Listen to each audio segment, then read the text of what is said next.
Dartmoor Prison, isolated from the outside world by walls of granite.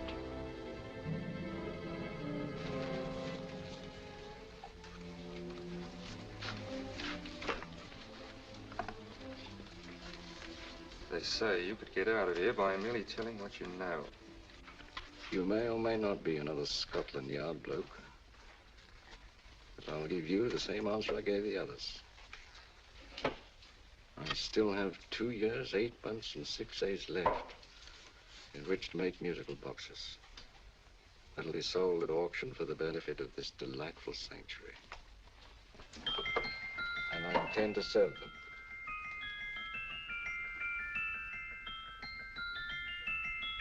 Move along. And now we come to the next object on our list, or I should say objects, because there are 3 of them. Now, ladies and gentlemen, these can be bought together or separately. Now, these beautiful little musical boxes only arrived this morning, and I didn't intend to put them on the auction block until later, but I'm going to sell them now. So, good friends, as our old pal Mark Antony used to say, lend me your ears. And what do you hear? Right. The beautiful tinkle tinkle of a musical box. What a lovely trinket. What a beautiful gift. Created and made by loving hands. A thing of beauty and utility. I was going to start with £5. It's a bargain, £5. Do I see any hands?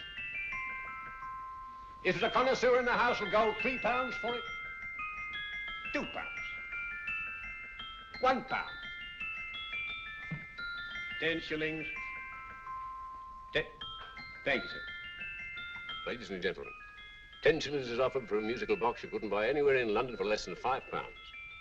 It was stealing to let it go for 10 shillings, like taking milk from a baby. All right, we started for 10 shillings. 10 shillings, 10 shillings is offered, 10 shillings is offered, 10 shillings is offered. And anybody give me £1? Will it be £1? Oh, won't someone give me a pound? A pound, £1 is offered, £1 is offered, ladies and gentlemen, £1 offered is against you, sir. Will you go to £2? Will you go to £2, sir? £2, £2 is offered, £2 offered, going once, twice, third and the last call. So to the gentleman for £2. Sorry, my dear. Now, ladies and gentlemen, comes the opportunity to purchase an exact duplicate of the beautiful little musical box just bought by this gentleman for the ridiculous low price of £2. Oh, it's exactly the same. Exactly the same. Made with the same hands. You hear that? Isn't that lovely? That tinkle, tinkle, tinkle, tinkle. Sounds like Bow Bells to me, you know, little angels pulling on the ropes, eh? Who'll give me £2 for it? Who's starting with £2? Will anybody starting with £2? Oh, come, ladies and gentlemen. You know, from your enthusiasm, we might all be in Scotland instead of London. Please buy it for me, Daddy. £2, certainly not. We all might be in Scotland. Besides, I don't like his manner. £1, 10 shillings. £1. £1 is ours. £1, £1 is offered. £1 is offered, going £1. In advance, going once, going twice. The third and the last call. Sold to the lady for £1. Smart bidding, my dear. Thank you. We come to the third and last of these beautiful little musical boxes. Exactly the same. Tinkle, tinkle. Isn't that lovely? Ladies and gentlemen, I don't bring you here to gull you and swindle you. This is the exact replica of those 2 I just sold before.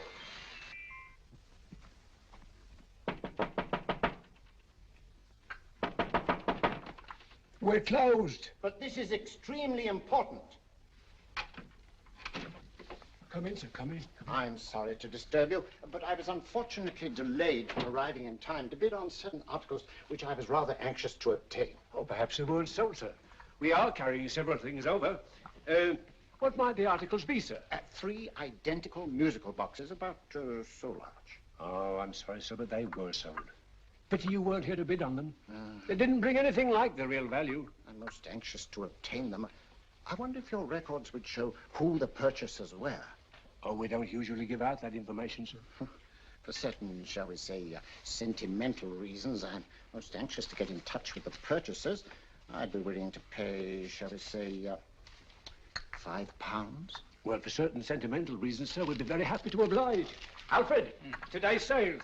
The 3 musical boxes. Musical boxes, oh. Ah, here we are.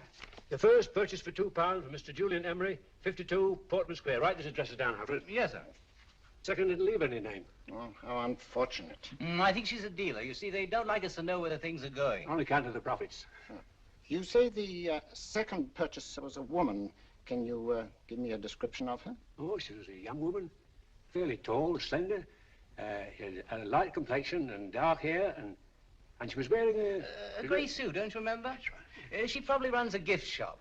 She paid £1. You say she comes here fairly frequently? No, I didn't say so. But she does, sir. Like as not, she'll come in on Thursday.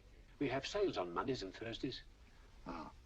And the third box? The third, Mr. William Kilgore, 143B Hampton Way. For 10 shillings. Quite a drop from £2. Mr. Kilgore was a Scotchman. Thank you. You've been most helpful. Oh, thank you, sir. And any time you're passing, drop in. We always have lovely things for sale. How can't you? Thank you. I'll be back Thursday.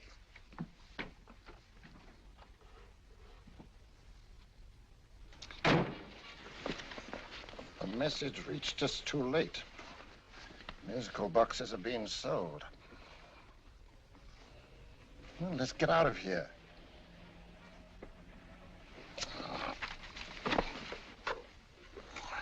Someday you'll go too far. Reaching for a star, you fool. Yet a fool may touch a star, Colonel Cavanaugh, if he but reach high enough. But not possess it as you would. The musical boxes, they're being sold. What a pity for you, my dear Colonel. Is it my fault that the message reached us only an hour ago? Is it my fault that they were sold? You can't hold me responsible for that. Hope for your sake you're right.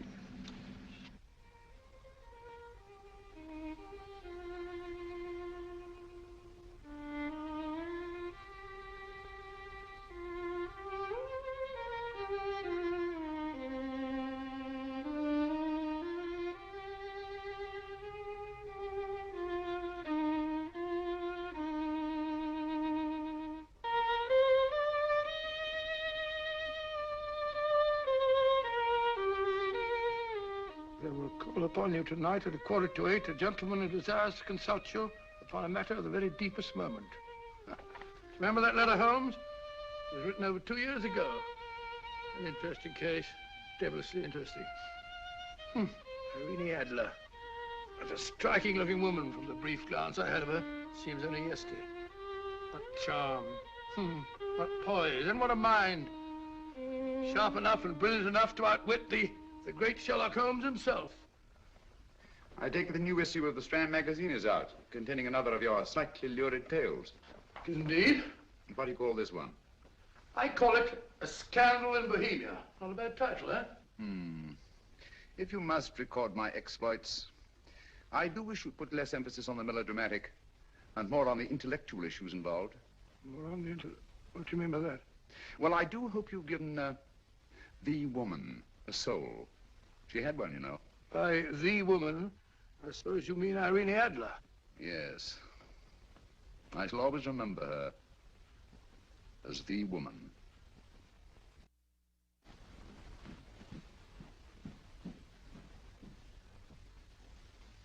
Come in. I think.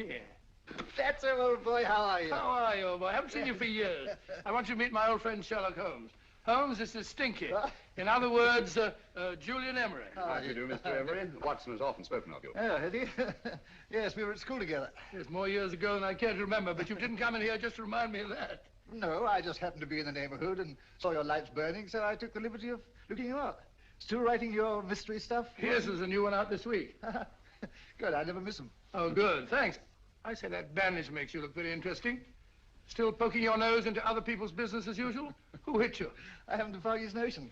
Somebody knocked me on the head in my own living room, and then proceeded to commit the most idiotic burglary you ever heard of.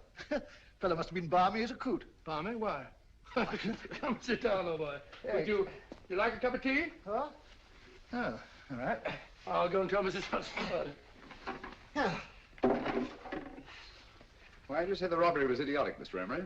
Oh, simply from the fact that with about £5,000 worth of musical boxes in my living room, the thief, who I caught in the act, made off with one that isn't even worth £5. I gather you're a collector of musical boxes. Yes, I am indeed. Some of them are very beautiful, but not the one that was stolen. The thief evidently grabbed the first thing that came to his hand when he heard me coming into the room. Still, it's rather odd, isn't it, that having disposed of you, he didn't pick up something more valuable. Was there anything unusual about the stolen box? No, nothing at all. No, I picked it up in the south of France, several years ago. You say you have many valuable music boxes. And yet the thief made off with one that isn't worth £5. Sounds like rather an intriguing little problem. Well, I take it that he was just an ordinary petty thief and didn't know the value. That is a possible explanation, and yet I venture to say that the average petty thief has a more extensive knowledge of the value of objets d'art than the average collector. Well, anyway, that's Scotland Yard's theory. They didn't get very excited about it. That's consistent anyway. I wonder if I might see your collection, Mr. Emery. Oh, of course you could, yes. Nothing a collector likes more than showing off his trophies. When would it suit you? No time like the present. Good. My place is just round in Portman Square. Shall we? Yes, right. Hello? Where are you going? Stinky hasn't had his tea yet. Oh, I'm sorry. We're going round to my place, but I'm going to give you something better than tea. Now, this one was made for Louis XV, and is one of the very few still in existence from that period, and a particularly fine specimen at that. Charming, isn't it? Quite. It all sounded to me like a lot of mice running about on a tin roof. I'm afraid you have no ear for music, Watson. Give me a good old band playing a rousing march. You'll have all your silly little tweets.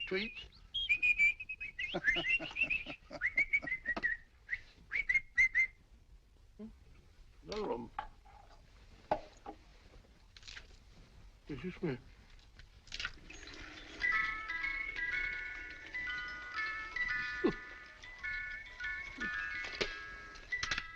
Stupid thing. Singing rabbit. What would you say offhand is the value of a box like that, Mr. Emery? Well, it's hard to say offhand, but I think will bring about £500 or £600 today. It's the gem of my collection. A thief who steals an oddity like a musical box passes up one worth £500 for one of almost no value at all. Odd. Very odd. What was the stolen box like, Mr. Emery? Oh, just a plain wooden box about so big. As a matter of fact, I have one over here almost exactly like it. I picked this up yesterday at an auction room in Knightsbridge. Paid only £2 for it. Of course, I wouldn't in the ordinary way add one like this to my collection, but the tune intrigued me. I'd never heard it before.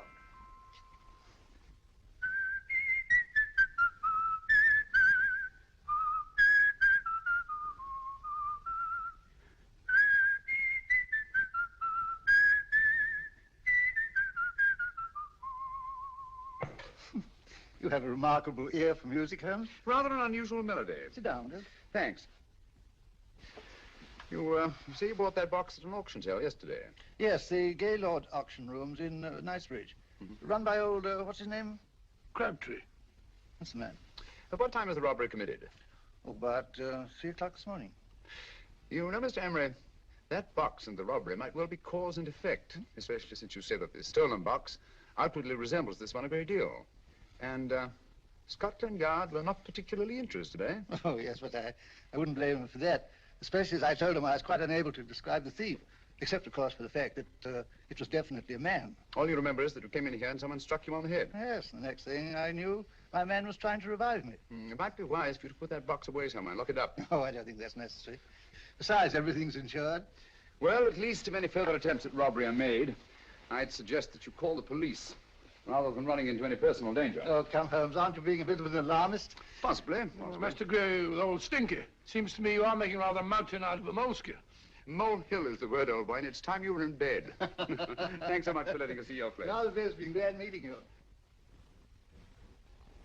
Holmes, I can't understand why you were so mysterious.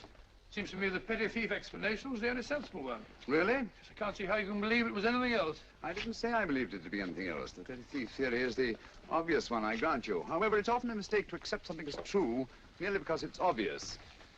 The truth is only arrived at by the painstaking process of eliminating the untrue. We are not able to do that in this case without further data. Rubbish, you're pulling my leg. You're trying to turn a tuppenny halfpenny robbery into an international plot. No, I'm not. I just hope that your friend Stinky is a little more cautious in the future, just in case.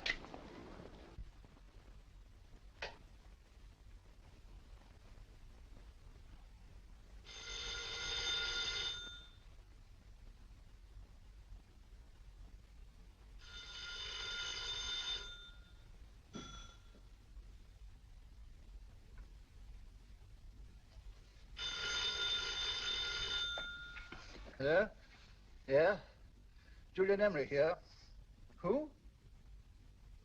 Why, of course I remember you, Mrs. Courtney. Yes, you're the one bright spot at that appallingly dull affair of Lady Sanford's. Huh? Of course it isn't too late to come round. Yes, I shall be delighted to give you a drink.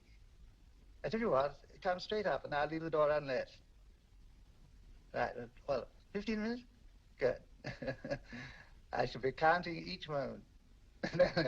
No, I mean that, really. Right, goodbye.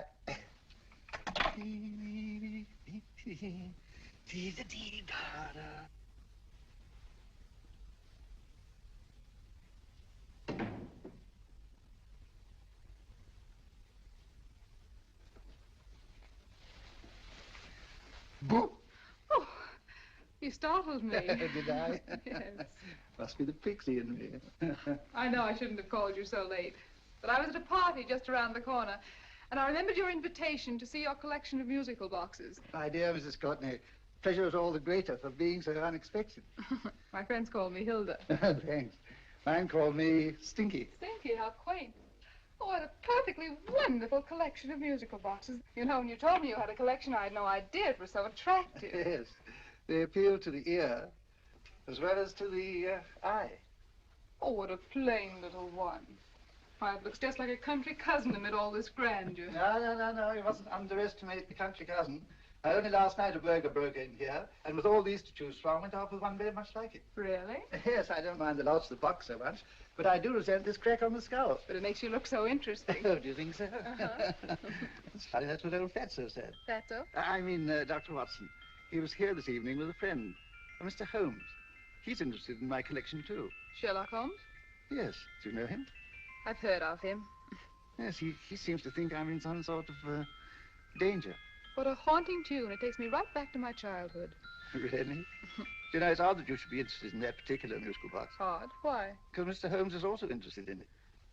He may have been more interested in the tune than in the box. My dear, yes, that's right. I remember now. He whistled it note for note, having heard it only once. Really? He must be a remarkable man. Bit of an alarmist, if you ask me.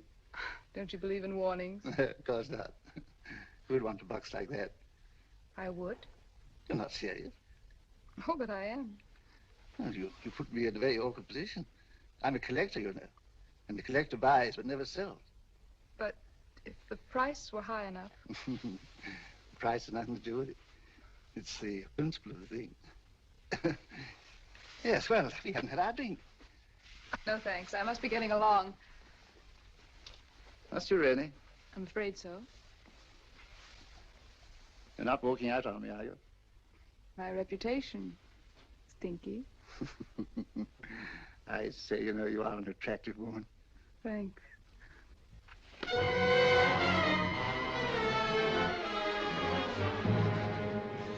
You fool. I told you to wait outside. What did you have to kill him for? All I had to do was walk out with this. He held you in his arms. Don't touch him. Don't touch anything. Now get out. I'm sorry. You're sorry. What about me? This is murder. What about Scotland Yard? What about Sherlock Holmes? Now get out!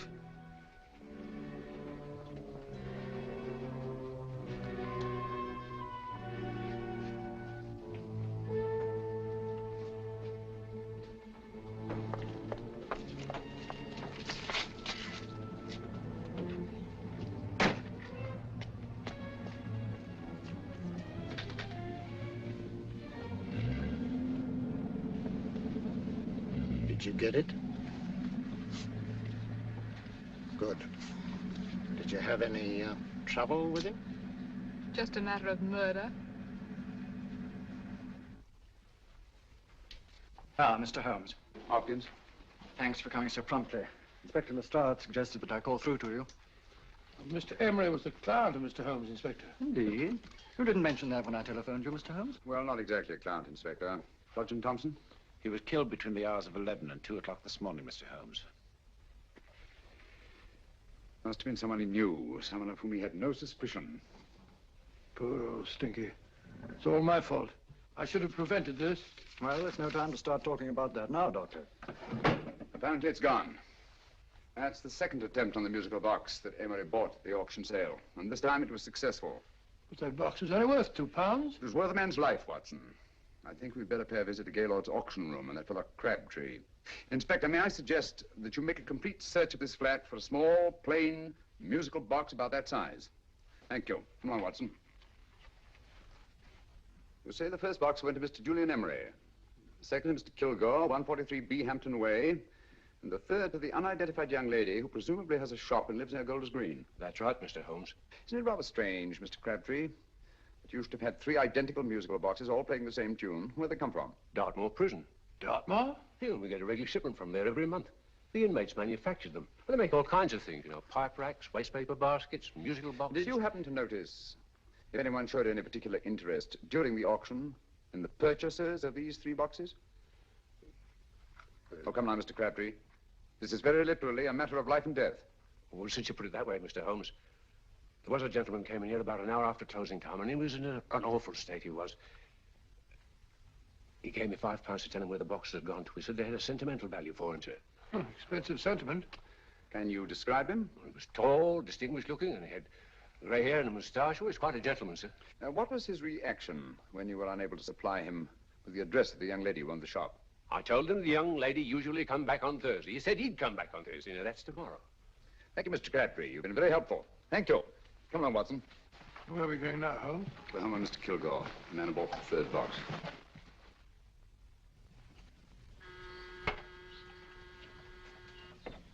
But hang it all, Holmes, how do you know those other 2 musical boxes are of any importance? I don't, but I certainly have no intention of waiting until the owners are murdered to find out. No one at home. I hope that's the explanation. I'll have a look through this window.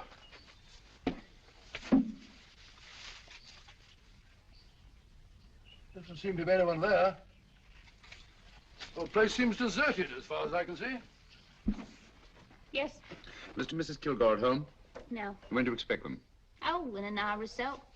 There's no use you're hanging about. They don't buy nothing from peddlers. Peddlers? My good woman, this is Mr. Sherlock Holmes. Sherlock Holmes? Oh, go on. Do you mind if we come in and wait? My business is rather urgent. Well, I've got to go out and do my shopping. And I don't know if Mrs. Kilgore like any strangers nosing about. Quite all right, I assure you. Well, I've got to be off. It's a wait in the parlor. And no smoking either. Mrs. Kilgore says it smells up the house. Funny old girl, Holmes.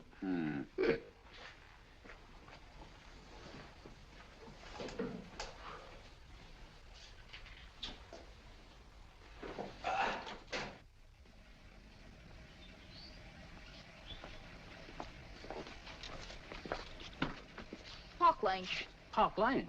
And what would the likes of you be doing in Park Lane? Now, don't worry about the fare, Ducky. If you knows how to get to Park Lane, up it.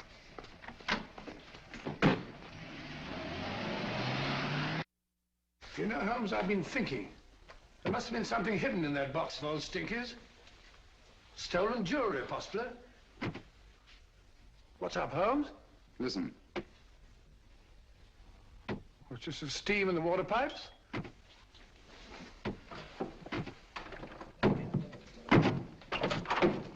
Watson! Great Scott! Come on, Holmes.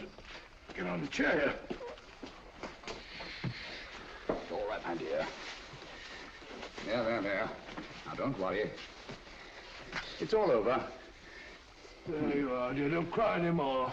She tied me up and shut me in the cupboard. I know. She won't come back. Did you show her your new musical box? Yes, she said she wanted to hear it play, and as soon as I showed it to her, she grabbed hold of me. I know. Now, don't worry. We'll buy you a new musical box. Yes, my dear, the best one in London. Watson.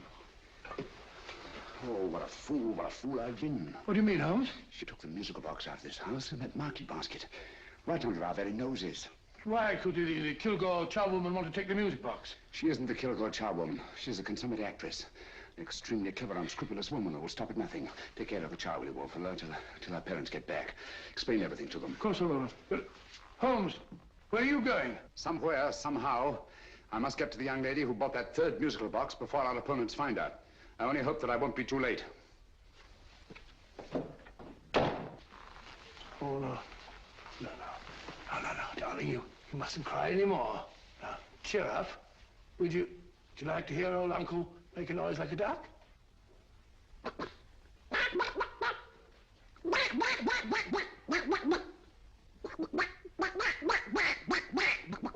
Oh, sorry.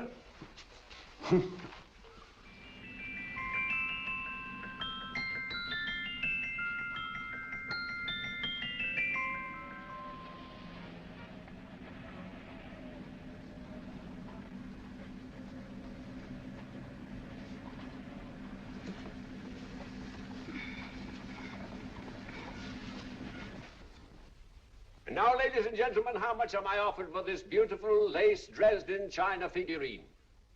A lady of the French court. Now, this is the genuine article. What a beautiful ornament for your mantelpiece. Or you could use it as a centerpiece on the dining room table. Now, will somebody start me for £10? Will somebody start me for £10? £8? £7? All right, £5. £5 is offered, £5 is offered, £5 is offered, £5, 10, £5, 15, £5, 15. £6 is offered, £6, going once, going twice. The third and the last call will be all done. Sold to the lady from Twickenham for £6. Next, we have a real museum piece, ladies and gentlemen. A fine 19th century doll. The costume an exact replica of the holiday clothes worn by the Hungarian peasant women. Now, ladies and gentlemen, an article like this would cost you from £15 to £20 in a West End shop. I'm not going to ask for anything like that. Who'll give me £2 for it? £2. Does anybody offer me £2? £2 for the Hungarian? £2? £1. What? Anybody give me £1? Anybody offer me £1 for the doll? £1 is offered, ladies and gentlemen. £1 is offered. Now, I'm not going to waste your valuable time or mine in trying to get one half of what this beautiful doll is worth. If the young lady can steal it for £1, that's her good fortune. So it's going once, it's going twice, the third and last call. Any more? Sold to the young lady for £1. And now, ladies and gentlemen, may I draw your attention to something which may be a great surprise to you, worthy of any collection. The only other one like it is in the British Museum. It's a Ming vase of the 7th dynasty. This vase lay in a large collection somewhere outside Rome for over 2 centuries, I understand. It was discovered there by the noted antiquarian, Sir Andrew Coppleston. Now, some of you may remember Sir Andrew Coppleston. Besides being a noted traveller and antiquarian, he's also a gentleman rider. A girl with a parcel in her hands, that's her. Are you sure that's the girl? Well, she fits perfectly the auctioneer's description. Follow her, Hamid.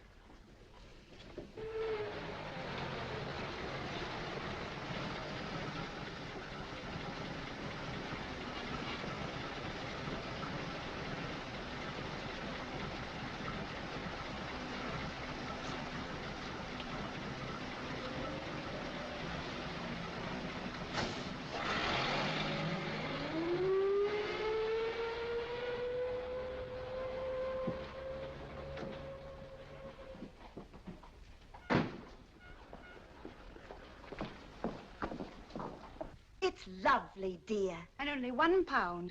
We can get at least 3 for it. Easily. I'll go make some tea. I could do with a cup. Right.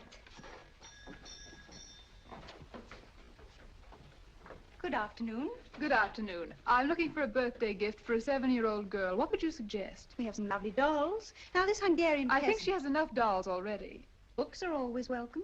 Well, I'm looking for something a little different. Oh, that's rather cute. What is it? Oh, that's a musical box. Children always love them. And this is an exceptionally nice one. It plays many tunes.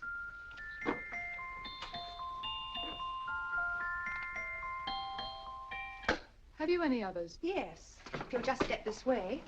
I have only 2 left.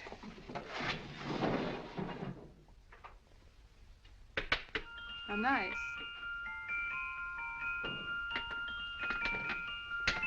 Are you sure this is all you have? I'm sorry. They're rather hard to find, you know. That's our entire allotment. I did have one other, but I sold it earlier this afternoon. But it was only a plain wooden one. It wouldn't have been a very nice gift for a child. Really? Do you happen to know who the purchaser was? Why, yes. He left his card, just in case anyone should inquire for him.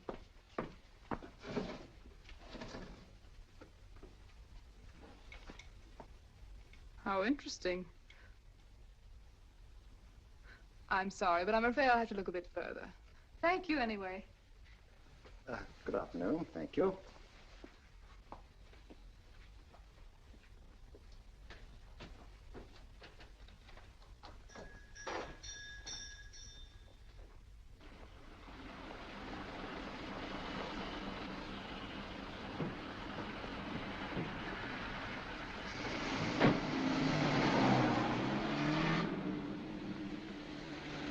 Heavy! Follow that cab. Here, now, what?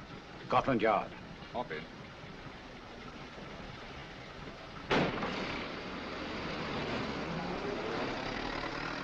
Sherlock Holmes. I might have known. We thought we were the hunters, instead of which we're the hunted. We've been fools. We played right into his hands. Of course. He's had us followed. Don't look. The man in front of the toy shop. Hamid, turn sharp right at the next corner and again at the next.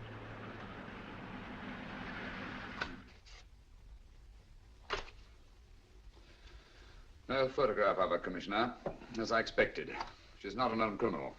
But how do you expect to know if you do find her? After all, she was disguised as a charwoman. Don't worry, old fellow. If I ever see her again, I'll recognize her. Well, it won't be long till we know who they are and from where they operate. Who's covering them?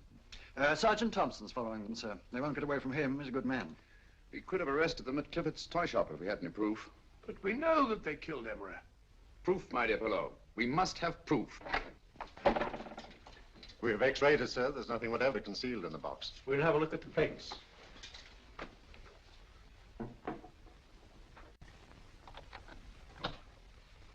There must be some clue. And it's probably so obvious that we've all overlooked it. Seems to me we're up against a bunch of lunatics. Not lunatics, my dear fellow. Extremely astute, cold-blooded murderers.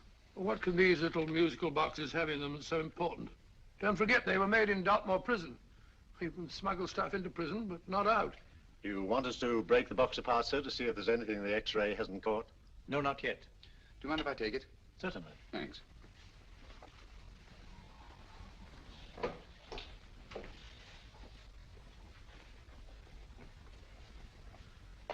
The governor of Dartmoor Prison informed us, sir, in answer to Mr. Holmes' question, that all 3 musical boxes were made by the same convict, John Davidson, serving a 7-year term, sir. Davidson? The Bank of England plates. That'll be all. Yes, sir.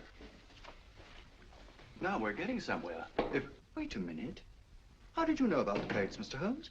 I'm a student of crime, Inspector. I make it my business to know about such things. And when the name of Davidson was mentioned... Well, who is this fellow Davidson? As long as Mr. Holmes seems to know all about it already, I suppose there's no harm in telling you. 2 years ago in London, there occurred a robbery of such tremendous importance, although the stolen articles themselves have no intrinsic value whatsoever, that the Home Secretary was instrumental in seeing that not a word of it appeared in any newspaper. But you never told me anything about this, Holmes. You were away at the time. Articles of no intrinsic value and yet of such importance?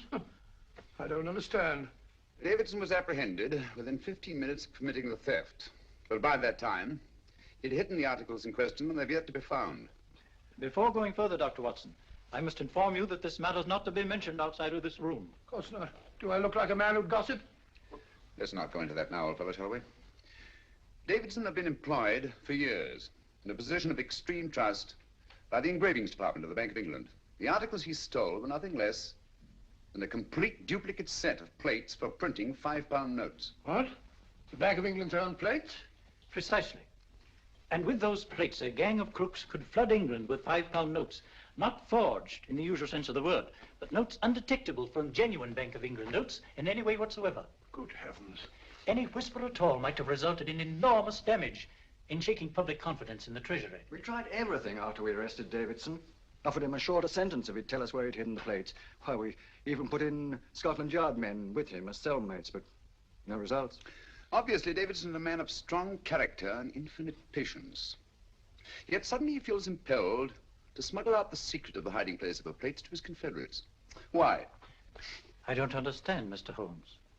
Well, for example, has the Bank of England made any plans to radically change the design of the £5 note so that in, say, 7 years from now, notes made from the stolen plates will be worthless? Confidentially, Mr. Holmes, such a move was discussed. But replacing all the £5 notes in circulation would be such a Herculean task that nothing's been done about it as yet. I see.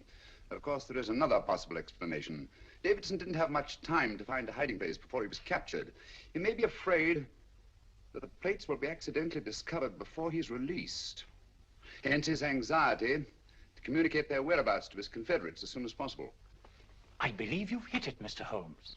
I'm sure that the message is contained in this musical box. Or rather, in all 3 musical boxes, since possession of all 3 seems to be essential. Our opponents have 2/3 of the puzzle, we have 1/3. Well, what are you going to do, Holmes? Try to deduce the message from the 1/3 that we have.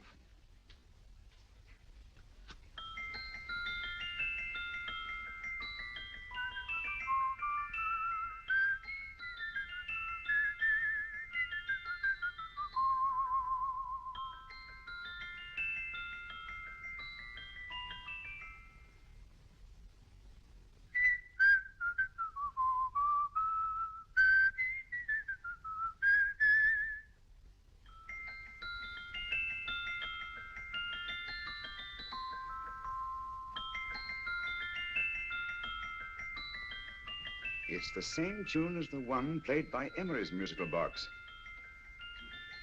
And yet it's different. Sounds the same to me. The tune. Somehow the tune is the key to the mystery. It must be the tune. Otherwise, why use 3 musical boxes to convey the message? Why not collar boxes or shoe boxes? Yes? Oh. It's for you, Inspector. Oh, thank you, sir. Inspector Hopkins speaking. What? Where? Golders Green Station reports they've just found Sergeant Thompson's body. From the tire marks on his clothes, he was apparently run over by a taxi. What an unfortunate accident. Not an accident, my dear fellow. I'm afraid it's murder. Never know just who you're going to meet when you're walking down a busy London street. Mrs. Hawkins, Mrs. Brown, any subject of the crowd. Oh, you never know just who you're going to meet. So you better hold your topper in your hand, just in case you meet a lady on the Strand. Girls will think you're kind of sweet, and your day will be complete. Oh, you never know just who you're going to meet. Now, a gentleman is judged by his appearance. Yes, a gentleman is judged by how he talks. Now, he's much better off when he's acting like a toff, especially if he's taking him a walk. What on earth is this outlandish place? A rendezvous for actors. Actors? Buskers, old boy. You've seen them 1,000 times. Actors who entertain the queues, waiting outside theaters. Just who you're going to meet when you're walking down a busy London street.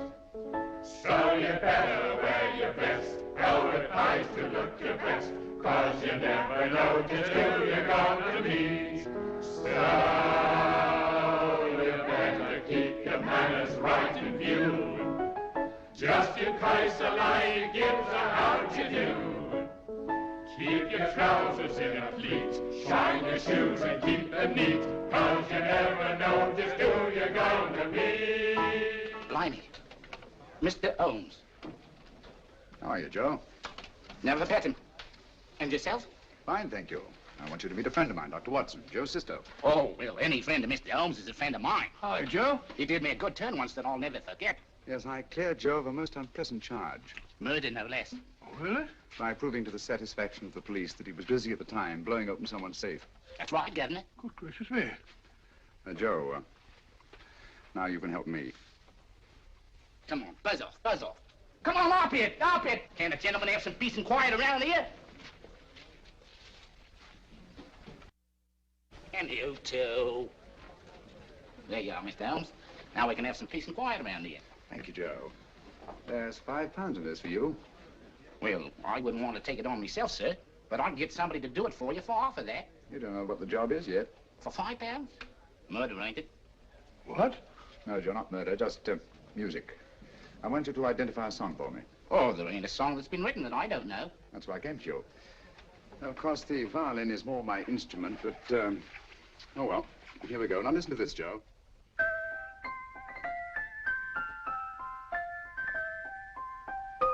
Wait a minute. You're playing that wrong. That should be E natural, not E flat. You know the song? Oh, yes. It's an old Australian song called, The Swag Man. But you're playing it all wrong. That's what I hoped you'd say. Now, listen again, Joe.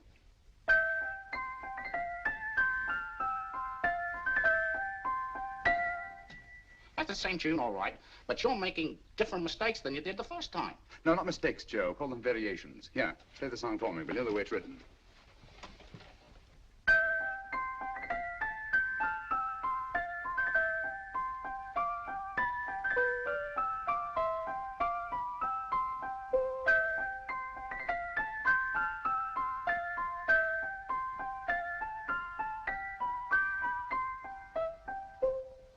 There you are. Thank you, Joe. What's it mean, Holmes? Are you on to something? Perhaps. I don't know yet. It's probably a code of some sort.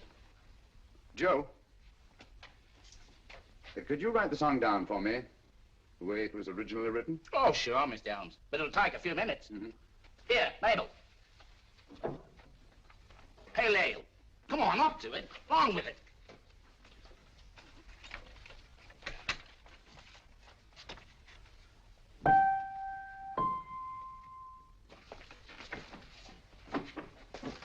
Well, obviously it isn't the lyrics. No combination of those words made any sense at all. The variations in the way Emery's musical box played the tune are different from the variations in the one we have. You sure? Quite. You see, I took the trouble to memorize the tune as played by Emery's box that night we were with him in his flat. Holmes, you amaze me. Elementary, my dear fellow. One of the first principles in solving crime is never to disregard anything, no matter how trivial. But why the 3 boxes? Why not 1? Because the message was obviously too long to be conveyed by any one variation. Then there's the 3rd box, the one that woman took from the Kilgores. That contains yet another set of variations. Yes, well, it's all beyond me. Well, all we have to do now is to find the secret of the variations. Not a very easy problem to solve, my dear fellow. Hello. What's up? We've had company.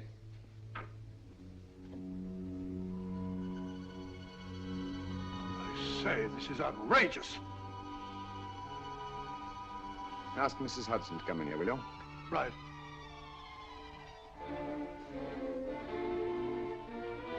Mrs. Hudson? Yes? Oh, there you are. Will you come up here at once, please? Oh, coming, sir.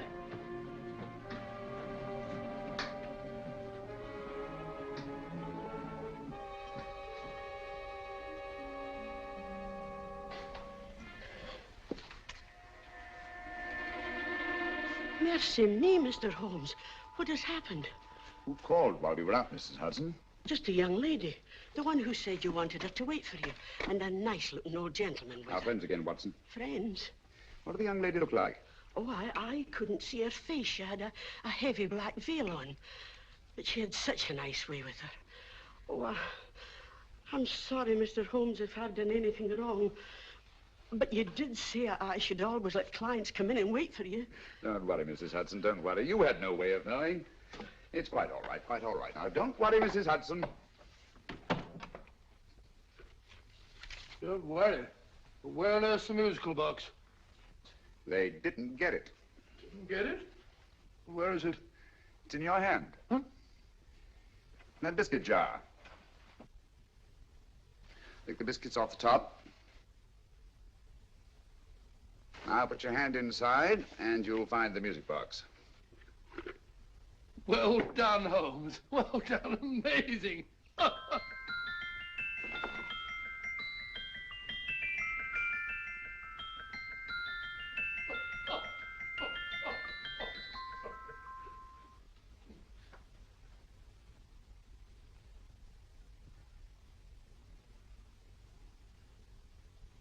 Phew. Nice fresh smell. Like a pub after closing time.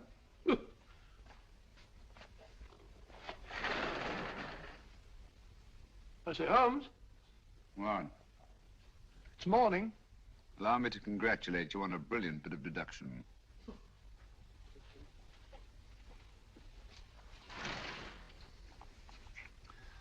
It's not a transposition, not a polygraph transposition, not a trigraph, nor any known form of decoding.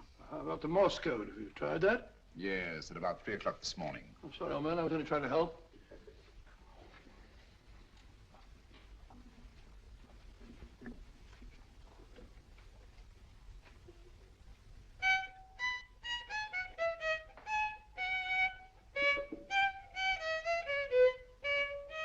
Oh, do me a favor. Not again. Must have heard that thing 1,000 times. Kept me awake all night.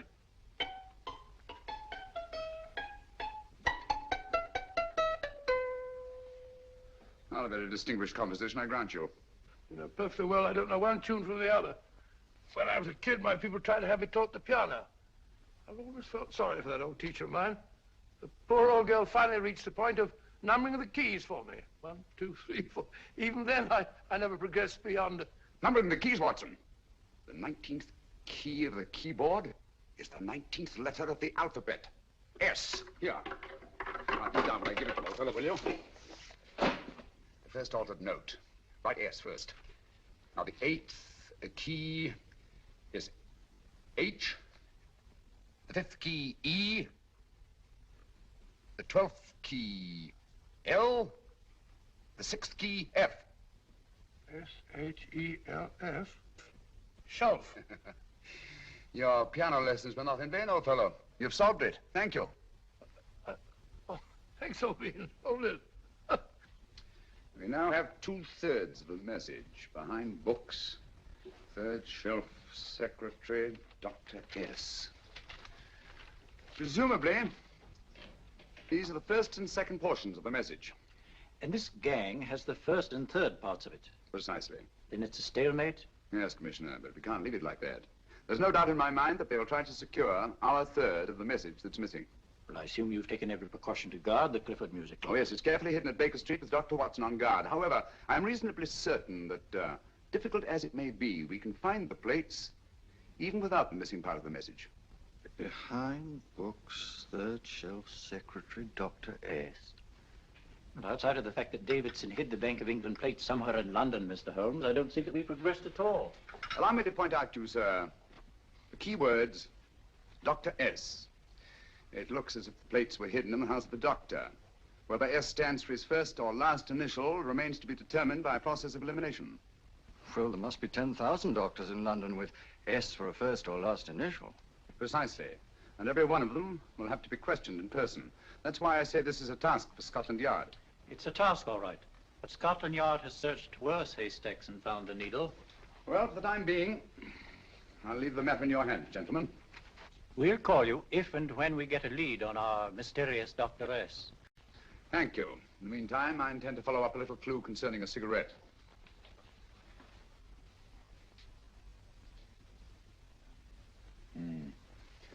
You're certain of the identification of the tobacco? Absolutely. I have made up this special blend for only 3 customers. It is almost pure Egyptian, with a mixture of lactic for added body, and a pinch of perique. Merely a whisper, as one might say, for elusive fragrance. Yes, yes. And the 3 customers? Major Wilson in Bombay, India. Mrs. Catherine Leamington Smith in Ireland. Yes, and the 3rd? Mrs. Hilda Courtney of Park Mansions, Bryanston Square. Thank you. Thank you very much. You've been most helpful. It is a pleasure to have been of service, Mr. Holmes.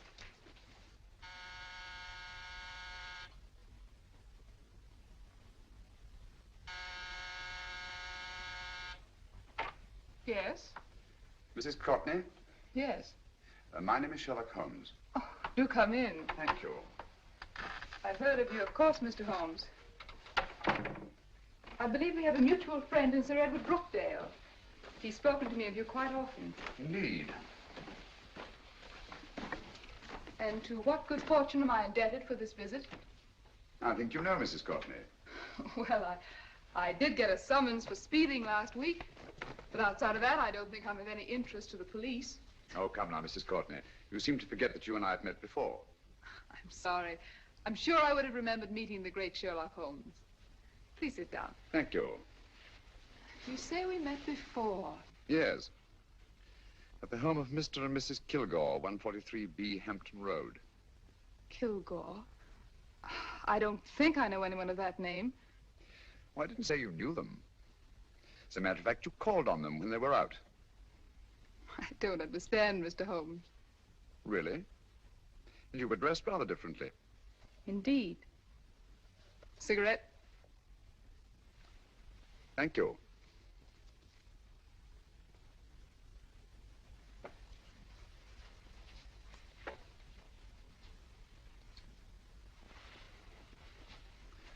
Thank you. You know, Mrs. Courtney, people generally forget, in assuming a disguise, that the shape of the ear is an almost infallible means of recognition and identification to the trained eye. Evidently, you've mistaken me for someone else. Oh, no, not at all. Though naturally, I expected your denial. But when you paid your visit to my rooms at Baker Street, you carelessly left behind another identification. They're, identical, aren't they? Yes, I must admit they are. You see, Mr. Holmes, to catch one as clever as you, I had to use a very special lure. I knew you'd be unable to resist the bait of my cigarette, having read with great interest your monograph on the ashes of 140 different varieties of tobacco. I should advise you not to move, Mr. Holmes. I must congratulate you on your ingenuity, Mrs. Courtney. It was indeed a brilliantly designed trap. Thank you, Mr. Holmes. Praise from a master is indeed gratifying. I shall always cherish the memory of your flattering words. Memory? Precisely. I'm afraid these gentlemen have a most regrettable task to perform. Unless, of course, you care to turn over the missing musical box with your pledge to take no action against us in the future. I'm afraid that will be impossible. I thought that would be your answer. Hamid! Careful! Careful. There's no need to be unnecessarily rough with our distinguished guest. You realize, Mr. Holmes, that your demise will not take place here. The corpus delicti, you know. Well, naturally. Shall we go?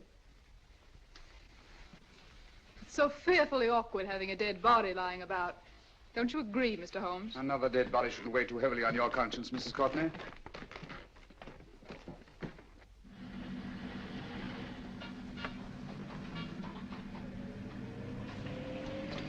Do you mind if I have a cigarette? Don't see why not.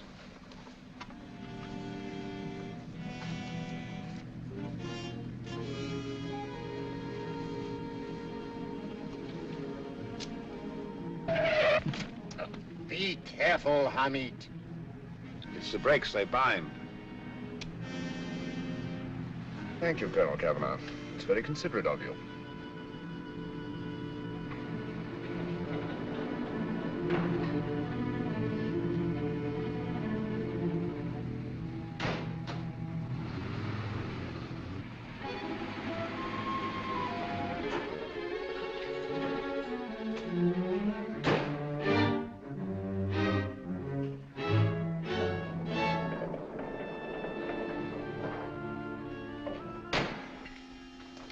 You'll be happy to know, Mr. Holmes, that your death will be a painless one.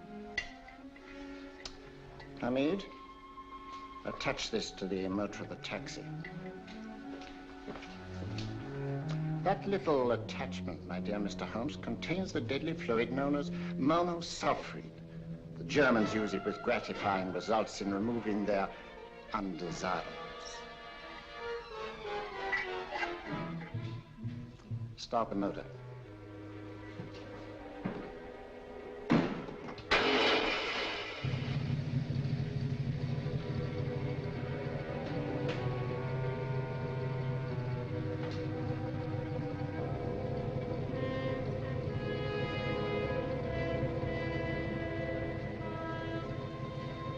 Tape his mouth.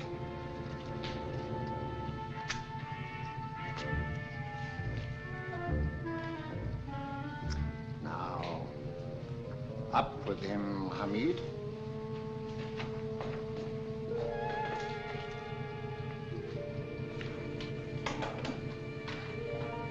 You find yourself like Muhammad's coffin, Mr. Holmes, suspended between heaven and earth.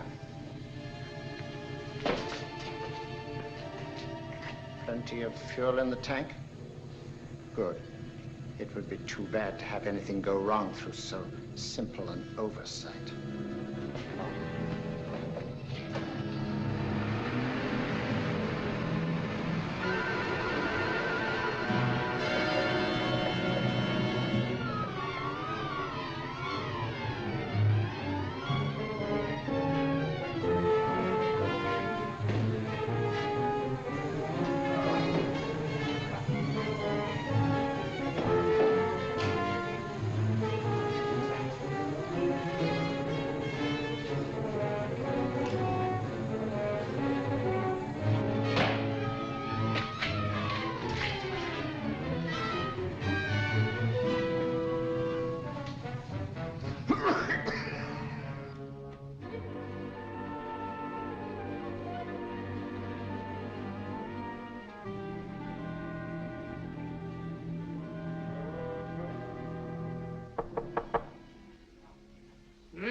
Good afternoon. Mr. Sherlock Holmes? No, I'm Dr. Watson. Oh, of course, Dr. Watson. How stupid of me. Oh, so stupid of me. Won't you come in? Well, I really came to see Mr. Holmes. Oh, I'm afraid he's out. I don't know when he'll be back. Perhaps there's something I can do. Won't you sit down? Thank you. You know, Sherlock Holmes and I have been engaged on a great many cases. Oh, really? Yes, indeed. As a matter of fact, this very moment, we're involved in one of the most baffling... Oh, well, won't you tell me your trouble, and I may be able to help you. That's very kind of you, Dr. Watson. Perhaps if I wouldn't be imposing too much. Imposing? Oh, there's no imposition. No imposition at all. A pleasure, I assure you. Now, tell me all about it, Miss Williams. Mrs. Williams. I live in Surrey, Dr. Watson, and I've come up to London in sheer desperation. My only sister has disappeared, and the local police seem utterly unable to find her. Well, Holmes and I solved a case exactly like that once. Very interesting, as far as I remember. I call it the adventure of the solitary cyclist. Oh, sorry. Now I come to think of it, it wasn't so very similar. Entirely different. I don't think what I was saying. Where were we? She's only 17, Dr. Watson, and until she disappeared last Thursday, she seemed to be in the best of spirits. Possibly a romantic entanglement? Oh, no, nothing of the sort. She left no note, didn't even pack a bag, no explanation. She just started to walk to the village from our house in broad daylight and simply vanished from the face of the earth. Oh, there. Might I have a glass of water? Glass of water. Have one minute.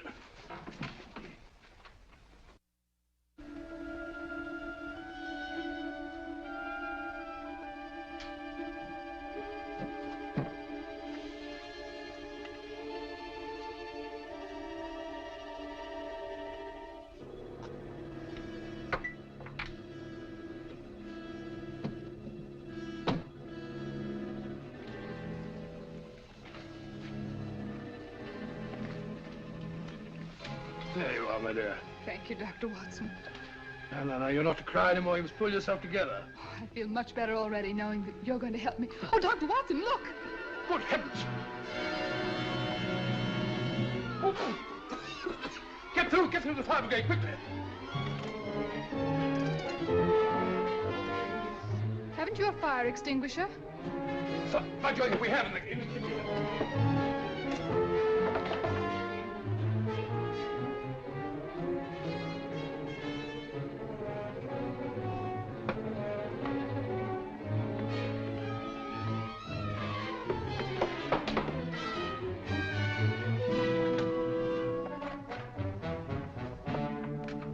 Don't you worry, Miss Williams. We'll have this thing out in no time.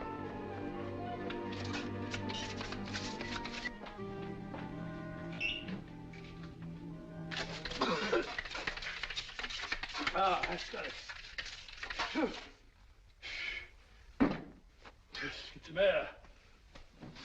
Well, you see, there was no need for the fire brigade after all. I hope you weren't too frightened, Miss Williams. Oh, gone. What's the trouble with them? They always lose their heads in an emergency. Well,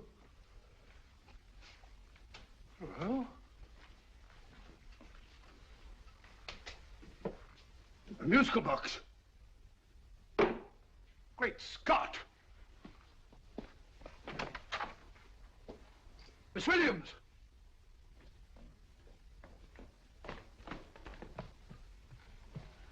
Well? Good. And Holmes? By now, Mr. Holmes has no doubt exchanged his violin for a harp. Always assuming that heaven is his destination. And now that we have the missing musical box.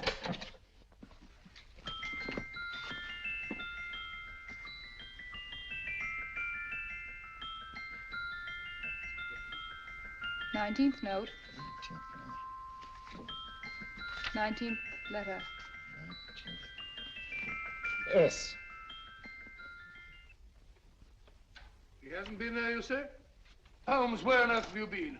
I've been trying to get you at the club, at Scotland Yard, all over London. You were looking for me in the wrong places. Holmes, terrible things happened. I've been duped. That woman, she made a complete fool of me. Well, what do you mean?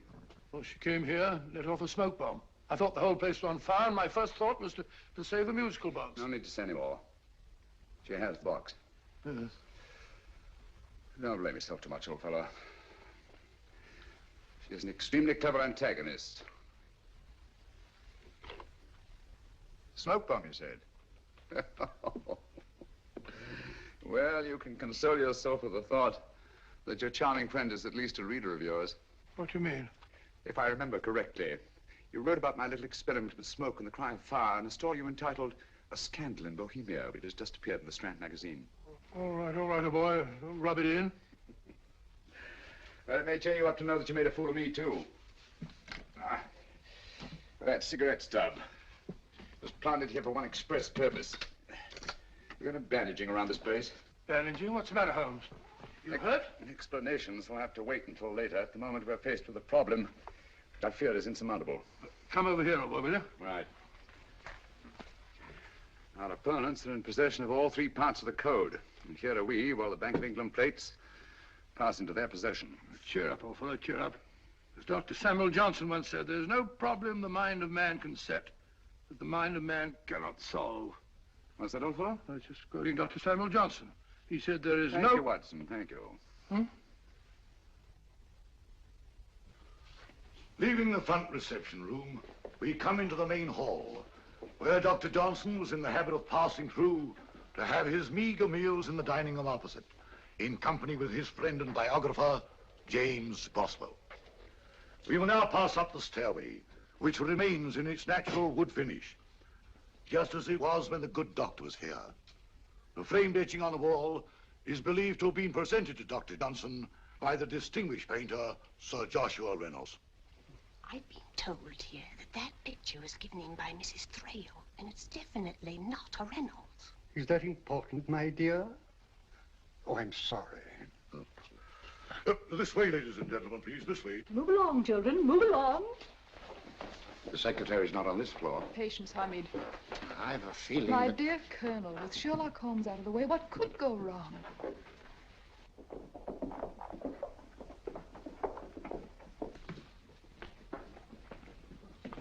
And here we have the Garrett Library, in which Dr. Johnson wrote his famous dictionary, and in which you will see also many of the great man's books and other items of interest. Step forward, ladies and gentlemen, please, step forward. Standing in the corner is the secretary, which contains many of the original works by the literary genius. On this table, Dr. Johnson's cat, Hodge, used to sleep while his master worked. A strange thing about this cat, ladies and gentlemen, was its love of oysters. They do say that the dear doctor often went hungry to find the cat that delicacy. What a pity. Now we will visit the grey room, which is immediately below us, in which you will see the very bed in which Dr. Johnson died. What did he die of? Gout. Just gout. This way, ladies and gentlemen. Mind the steps, please.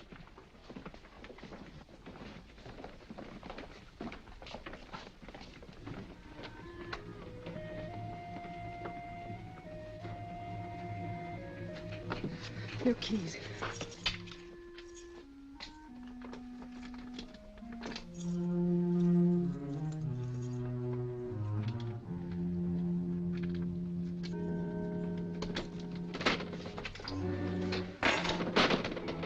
Third shelf up.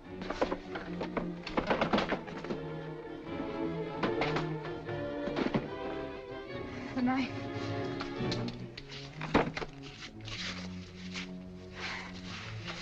Gentlemen, the Bank of England plates. Well, Mrs. Courtney, so we meet again. No, I shouldn't do that if I were you, Colonel Cavanaugh. I must congratulate you, Mr. Holmes. You're far more clever than I thought. Thank you, Mrs. Courtney. Praise from you is indeed gratifying. I shall always cherish the memory of your flattering words. Memory? Oh, thank you. And now I have a most regrettable task to perform.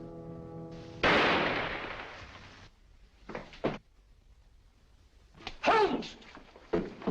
Coming, Holmes! Holmes, you all right?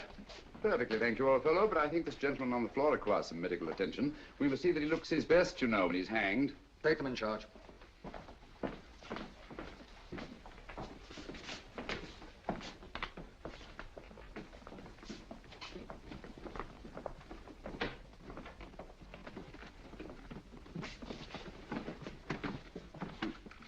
A brilliant antagonist. It's a pity her talents were so misdirected. Will you see that these plates are returned to the Bank of England, Inspector? I still don't understand how you solved it, Mr. Holmes. It's entirely due to Dr. Watson.